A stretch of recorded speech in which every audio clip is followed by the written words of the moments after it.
warahmatullahi wabarakatuh. Saya Puteri Adriana Damia binti Muhammad Zaini. Okey, saya nak cerita sikit sebanyak tentang e-bulletin ni. Tema asal yang saya nak buat ialah tema kehijau-hijauan, tapi saya tukar fikiran untuk membuat tema yang warna-warni. Idea dalam pembuatan e-bulletin ini datangnya daripada Google dan juga e-bulletin saya ada. Okey, seterusnya font yang saya gunakan ialah terdiri daripada Exasemi Bold, Open Sans, Comorin Garamond Medium, Check, Barlow Condensed Bold, Bordoni, FLF, Montserrat Classic, Norwester, Glassica, Indifference, Railway, Alice, Gagarin, Archivo Black dan juga Old Standard. Okey, yang terakhir sekali, warna-warna bagi e-bulletin kami ialah warna-warni. Sebab kami pilih warna-warni ni adalah untuk menceriakan lagi e-bulletin kami supaya para pembaca ni tidak bosan untuk membaca. Sekian itu sahaja daripada saya. Terima kasih. Bismillahirrahmanirrahim. Assalamualaikum warahmatullahi wabarakatuh. Nama diberi Nur Safa Edina binti Abdullah Sani daripada kelas TPHU 2A. Kumpulan saya akan menerangkan tentang tajuk riba dan akad dalam subjek fiqh muamalat. Saya pembentang pertama dan akan menerangkan tentang tajuk riba. Maksud riba di sini ialah az-ziyadah, iaitu tambahan. Daripada segi bahasa, ia bermaksud tambahan ataupun kenaikan, dan daripada segi istilah pula yang bermaksud penambahan nilai sesuatu pinjaman yang disyaratkan oleh pemberi pinjaman kepada penerima pinjaman. Apa ni ialah penambahan ataupun lebih kepada penambahan hutang, disebabkan penerima hutang tu tak dapat nak bayar ataupun nak beri waktu yang ditetapkan. Jadi pemberi hutang tu akan menambah ataupun menaikkan sesuatu pinjaman. Kepada hadis Nabi pula, ada satu hadis Nabi ni, Nabi berkata ada 7 perkara yang membinasakan, dan para sahabat bertanya apakah 7 perkara tersebut. Di antara 7 perkara tersebut ada salah satu tu ialah memakan riba. So jadi kat sini dalam hadis tu menyebut makan riba ni adalah perkara yang haram. Terdapat dalil Al-Quran tentang riba, iaitu dalam surah Al-Baqarah ayat 275. Okey, yang bermaksud orang-orang yang mengambil riba ataupun memakan riba jiwanya tidak tenteram, kerana Allah telah menghalalkan jual beli tetapi mengharamkan riba. Pada zaman jahiliah, orang-orang Arab ni dia menyamakan jual beli dengan riba, kerana bagi mereka jual beli dan riba ni memang tak boleh dipisahkan. Apabila turun ayat ini, Allah telah menyatakan bahawa riba diharamkan dan jual beli dihalalkan. Jenis riba terbahagi kepada 2, iaitu riba hutang piutang dan riba jual beli. Okey, riba hutang piutang ni terbahagi kepada 2 pula, iaitu riba qard dan riba jahiliah. Manakala riba jual beli pula terbahagi kepada 2 juga, iaitu riba fadl dan riba nasi'ah. Riba hutang piutang dahulu. Okey, riba hutang piutang ni terbahagi kepada 2. Yang pertama, riba qard. Riba qard ni ialah tingkat kelebihan yang disyaratkan oleh penerima hutang. Okay, yang kedua, riba jahiliah. Riba jahiliah ni perlu membayar lebih daripada yang dihutang, disebabkan dia tak mampu untuk bayar waktu yang ditetapkan. Jadi pemberi hutang tersebut dia mengubah ataupun menambah hutang. Riba jual beli terbahagi kepada 2, iaitu riba nasi'ah dan riba fadl. Riba nasi'ah ni dia ialah penangguhan penyerahan sesuatu barangan ribawi. Ribawi ni barangan ribawi ni dia lebih kepada barang yang berlainan. 2, riba fadl. Riba fadl ni dia lebih kepada sesuatu barangan dan ditambah kepada mata wang dan menjadi barangan yang ketiga. Contoh, dia nak beli cincin baru, jadi dia jual cincin lama tu dan dia tambah wang ringgit dan ia dapat membeli cincin yang baru. Jadi daripada saya, sekian, terima kasih. Assalamualaikum. Okay, Assalamualaikum warahmatullahi wabarakatuh. Nama saya Noda Bita binti Muhammad Nazri. Okey, hari ni saya akan nak terang sikit mengenai komik yang kami berikan dalam e-bulletin ini. Komik ini mengenai riba, yang seorang anak murid menanyakan kepada cikgunya bahagian-bahagian riba. Lalu gurunya pun menjawab riba ni terbahagi kepada dua. Dan riba yang guru dia terangkan ialah riba akad dan riba an-nasi'ah. Lalu anak murid pun memahami apa itu riba. Sekian, terima kasih. Assalamualaikum warahmatullahi wabarakatuh. Saya Putri Adriana Damia binti Muhammad Zaini dari kelas DPSU 2A. Okey, saya nak cakap sikit pasal had keuntungan dalam Islam. Dalam Islam ni tak ada dalil yang khusus tentang masalah had keuntungan dalam Islam. So, setiap penjual ni dia berhak nak tentukan harga barangan yang diorang ni ada atau miliki. Okey, contoh macam kilang gula kat Malaysia ni, diorang sendiri berhak nak tentukan harga gula keluaran diorang sendiri. KPD NKK tak pun pihak kerajaan tak boleh nak kurangkan ataupun naikkan harga gula kat Malaysia ni. Macam tu. Akan tetapi, masalah ni masih terikat dengan harga pasaran. Ada para ulama ni berbeza pendapat bagi aset atau barang yang tiada perbezaan tambah nilai. Okey, terdapat di antara mereka ni yang membenarkan tak lebih 1/6 daripada harga pasaran. Ada yang letakkan 1/3 iaitu pandangan mazhab Maliki, dan 1/2 dan lain-lain lagi. Okay, tapi menurut tahqiq atau analisa sekarang yang dibuat oleh Syekh Prof. Dr. Muhyiddin Al-Qurrah Dahi, pandangan terkuat dalam hal ini adalah terserah kepada uruf ataupun suasana tempat. Semua kadar yang diberikan tu tak disokong oleh dalil khusus.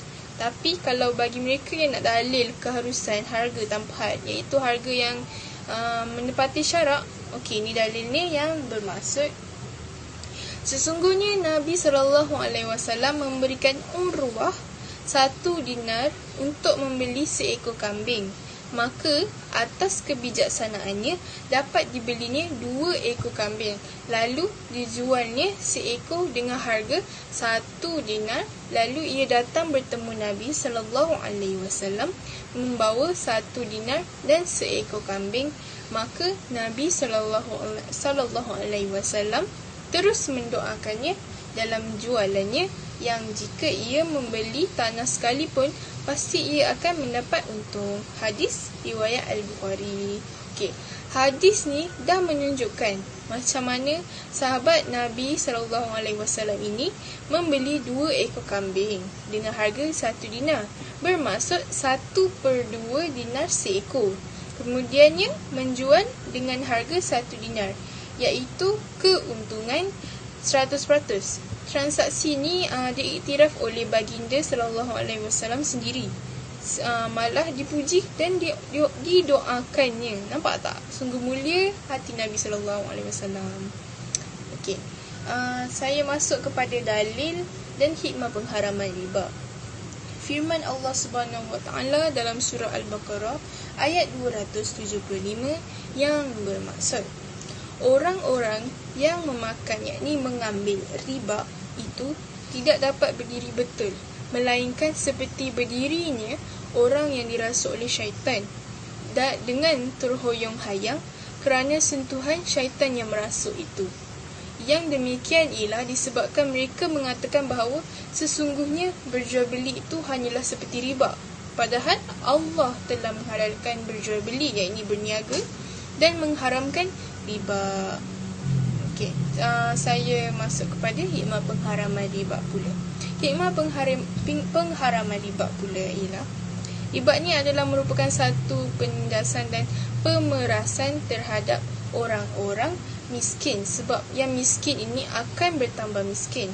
Dan yang seterusnya, riba ini boleh merenggangkan dan merosakkan perhubungan di antara orang kaya, pemakan riba-riba dengan orang miskin. Seterusnya akan menimbulkan kekecauan di dalam masyarakat dan negara. Timbullah di sana sini rompakan, pembunuhan dan sebagainya. Sekian, itu saja daripada saya. Saya teruskan kepada pembentang seterusnya. Assalamualaikum warahmatullahi wabarakatuh. Saya Nur Natasha binti Muhammad Kamal daripada kelas DPSU 2B. Hari ini saya akan menerangkan tentang maksud akad dan bahagian-bahagian akad mengikut perbezaan sudut pandangan. Akad dari sudut penggunaan bahasa Arab mempunyai makna yang pelbagai, antaranya janji, jaminan, kepercayaan dan ikatan.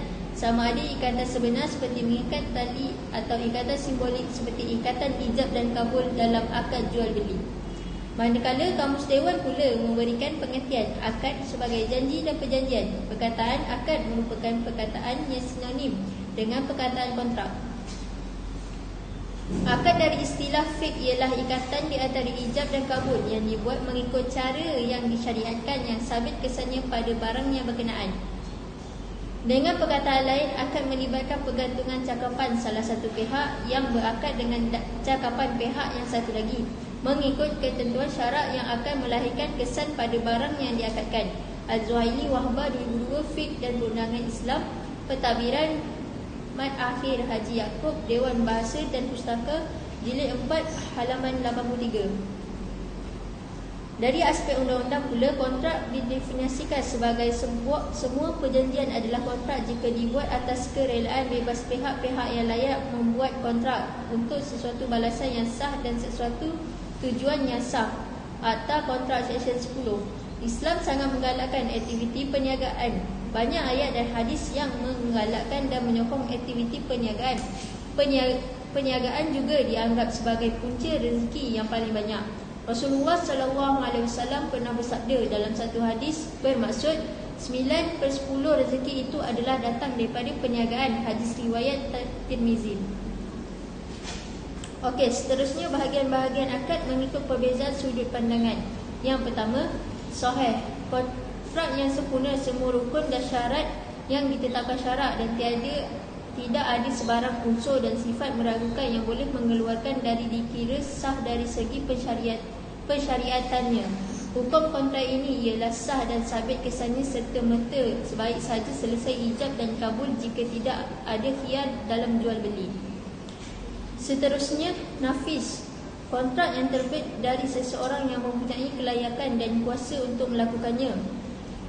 Hukumnya ialah kontrak seperti ini menerbitkan kesan segera sebaik sahaja ia dibuat tanpa tertakluk pada kelulusan dan keizinan seseorang. Dan yang terakhir, lazim. Kontrak yang tidak membolehkan salah satu pihak yang memeterai kontrak membatalkannya tanpa persetujuan pihak yang lagi satu seperti kontrak sewa dan jual beli. Itu sahaja daripada saya. Saya serahkan kepada pembentang yang seterusnya. Terima kasih. Assalamualaikum warahmatullahi wabarakatuh. Saya Fathia Sabrina binti Desni daripada kelas TPSU 2A. Okey, seterusnya saya akan menerangkan lagi 3 mengikut perbezaan dari sudut pandangan daripada segi batil, mauquf, jaiz. Okey, bagi batil, kontrak yang tidak sah ataupun dikenali sebagai cacat. Hukum kontrak seperti ini tidak sah dan tidak melahirkan sebarang kesan sedikit pun. Seterusnya, mauquf. Mauquf adalah kontrak yang terbit dari seseorang yang punya kelayakan untuk berkontrak tetapi dia tidak punya kuasa untuk melakukannya, seperti kontrak yang dilakukan oleh kanak-kanak yang mumayyiz. Bagi kontrak yang ada risiko untung dan rugi, hukumnya ialah kontrak ini tidak boleh melahirkan sebarang kesan. Seterusnya, maka setelah mendapat kelulusan dan persetujuan oleh pemilik hak yang berkuasa melakukannya, jika pemilik hak tidak boleh mempersetujui atau meluluskan, maka kontrak itu menjadi batal. Okey, seterusnya jaiz. Kontrak jaiz yang membolehkan satu pihak yang berkontrak membatalkannya tanpa sebarang persetujuan pihak yang lagi satu, seperti kontrak wakalah. Contohnya, kalau lagi satu pihak tu nak batalkan tanpa sebarang tujuan pun boleh. Okey, seterusnya saya akan menerangkan pembahagian akad dari aspek 3 ni: munjiz, muallaq dan mustaqbali. Akad munjiz. Akad munjiz ialah kontrak yang dibuat dengan lafaz yang tidak digantungkan dengan sebarang syarat dan tidak disandarkan pelaksanaannya pada masa hadapan. Kontrak seumpama ini menerbitkan kesan segera atas kontrak sebaik saja ia dibentuk. Okey, akad muallaq ialah, akad muallaq ni kontrak yang dikatakan wujudnya, kewujudannya dengan wujudnya sesuatu yang lain. Sekiranya wujud perkara tersebut, maka wujudlah kontrak. Jika sebaliknya, maka tidak berlakulah kontrak. Sebagai contoh, si Polan A berkata kepada si Polan B, jika aku jadi keluar negara, maka engkaulah menjadi wakil B. Kontrak jika aku keluar negara, maka engkau menjadi wakil ku. Kontrak seumpama ini tidak akan terbentuk melainkan adanya syarat yang dikaitkan itu. Yang terakhir adalah akad mustakabali, ialah kontrak yang dibuat dengan lafaz penerimaan disandarkan pada masa yang akan datang. Hukum kontrak ini akan berlaku atau terbentuk segera, tetapi kesannya tidak ada kecuali pada waktu yang ditetapkan, iaitu waktu yang disandarkan berlaku Al-Zuhaili, Wahbah, Fiqh dan Perundangan Islam jilid 4 halaman 235 hingga 428, dan Al-Banhawi Muhammad Abdul Fattah 1999 Fi Al-Mu'amalat Dirasah Muqaranah Jamiah Al-Azhar Tamtah halaman 11 hingga 4. Sekian. Terima kasih. Okay, Assalamualaikum warahmatullahi wabarakatuh. Nama saya Noda Bita binti Muhammad Nazri daripada DPS 2A. Okay, hari ini saya akan terangkan jenis-jenis jual beli, akad jual beli. Okey, jenis-jenis akad jual beli ada 12 jenis. Okey, saya akan ceritakan satu persatu. Jenis yang pertama ialah bai al-sil'ah bil al-qad, iaitu jual beli sesuatu barang dengan mata wang. Sebagai contoh, Ali membeli sehelai baju dengan menggunakan ringgit Malaysia ataupun US dollar. Yang kedua, bai al-muqayyadah. Bai al-muqayyadah ialah jual beli sesuatu barang dengan barang. Sepertinya menjual baju dengan beg ataupun binatang ternakan dengan beras atau benda yang lain. Yang ketiga, bai al-salam. Bai al-salam ialah jual beli barang secara tangguh dengan bayaran harga secara tunai.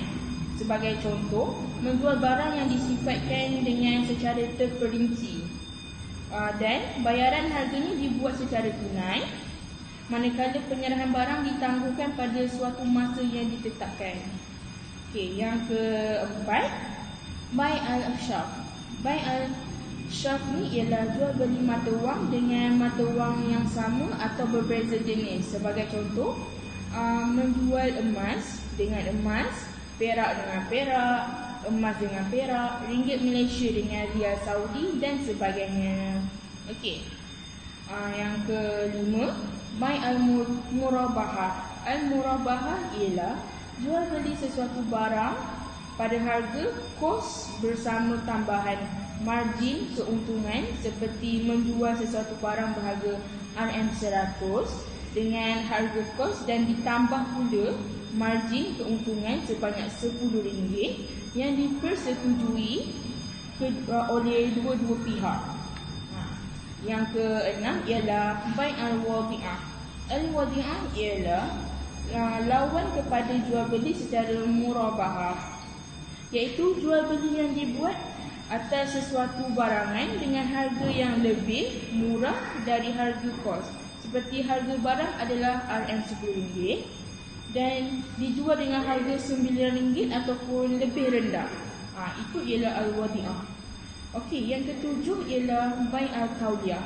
Al-tawliyah ialah jual beli sesuatu barang dengan harga kos tanpa ada lebih maupun kurang daripada harga dia. Seperti barang berharga RM100 dijual dengan harga RM100 juga. Yang ke-8 pula, bai al-urbun. Bai al-urbun ialah suatu bentuk jual beli di mana pembeli membayar sejumlah wang pendahuluan. Sekiranya jual beli diteruskan, maka wang pendahuluan ini akan menjadi sebahagian daripada harga barangan. Jika tidak, maka wang ini tidak akan dikembalikan kepada pihak yang kedua. Okey. Selain itu, bai al-talji'ah. Bai al-talji'ah pula suatu bentuk jual beli yang dibuat oleh penjual yang dalam kesempitan ataupun secara terpaksa lah yang kita dapat fikirkan, kerana khawatir dan takut hartanya diambil oleh orang lain. Bagi menyelamatkan harta dia, dia bersepakat dengan seseorang lagi untuk menzahirkan akad jual beli dan menyembunyikan tujuannya yang sebenar. Seperti mana menjual rumah untuk mengelakkan dari dilelong oleh bank ataupun pemiutang. Okey, yang ke-10, bai' al-wafa'. Bai' al-wafa' ialah jual beli barang dengan syarat apabila penjual membayar semua harga barang yang dijual, maka pembeli akan mengendalikan semula barangan yang dijual kepada penjual. Yang manakala yang ke-11 pula, bai' al-istiqna'. Al-istiqna' ialah jual beli dalam bentuk tempahan perbuatan barang ataupun dengan spesifikasi yang tertentu yang menghendaki penjual, pemaju, pengilang atau orang lain membuatkan barangan yang ditempah tersebut untuk membeli ataupun untuk pembeli. Okey, yang ke-12 dan yang terakhir, bai' al-ina'. Bai' al-ina' ialah jual beli barang berlaku antara penjual dan pembeli, di mana penjual membeli asetnya kepada pembeli dengan harga tangguh lebih tinggi. Okey, kemudian penjual membeli semula aset tersebut daripada pembeli dengan harga tunai yang lebih rendah. Keadaannya sebaliknya boleh berlaku. Terima kasih. Assalamualaikum. Nama saya Nur Dabita binti Muhammad Nazri di Peksha 2A. Kesimpulannya, kepelbagaian bentuk dan jenis-jenis akad, khususnya akad jual beli, menunjukkan keunikan sistem muamalat dalam Islam. Kepelbagaian bentuk dan jenis ini tidak lain adalah untuk memenuhi hajat dan maslahah yang diperlukan oleh manusia dalam kehidupan ini. Semoga tulisan dan video ini dapat memberikan manfaat dan panduan kepada kita untuk ke arah memahami akad dan kontrak dalam jual beli dan syariah Islam. Terima kasih. Sekian daripada kumpulan kami. Aku tak habis lagi. Nanti kamu buka sikit.